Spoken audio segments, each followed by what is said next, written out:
তোমরা আসলে স্পুন ফিডিংয়ে অভ্যস্ত হয়ে যাচ্ছ, যে আমাকে আসলে খাওয়া দিতে হবে, নাহলে আমি খাবো না। বাট আলটিমেটলি এটাতে কিন্তু তোমারই লস হচ্ছে।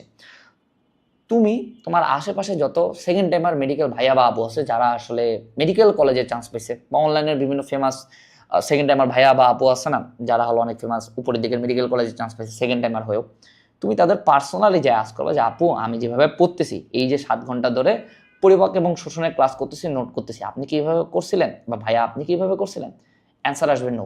অনেস্ট যদি অ্যান্সার দেয় সেই ব্যক্তি, তাহলে সে বলবে যে না, সে আসলে এভাবে করে নাই, সে এর আগে এরিয়া মার্কিং করে পড়ছে, বা একটা কম্প্যাক্ট ক্লাস করছে, বা একটা কম্প্যাক্ট ধারণা নিছে, তারপর সে নিজে যতবার পারে ততবার রিভাইজ, অর্থাৎ সে সর্বোচ্চ 2 ঘন্টা ক্লাস করছে, এরপর যতবার পারা যায় সে ততবার হলো আমার বই পড়ছে। ঠিক আছে, ইভেন অনেক সেকেন্ড টাইমার আছে যারা বইও পড়ান, মানে কি বলে ক্লাসও করেন, সে সুন্দর মতন বই নিয়ে বসে গেছে, বারবার পড়ছে, রিভাইজ দিছে, আর এক্সাম দিয়ে গেছে।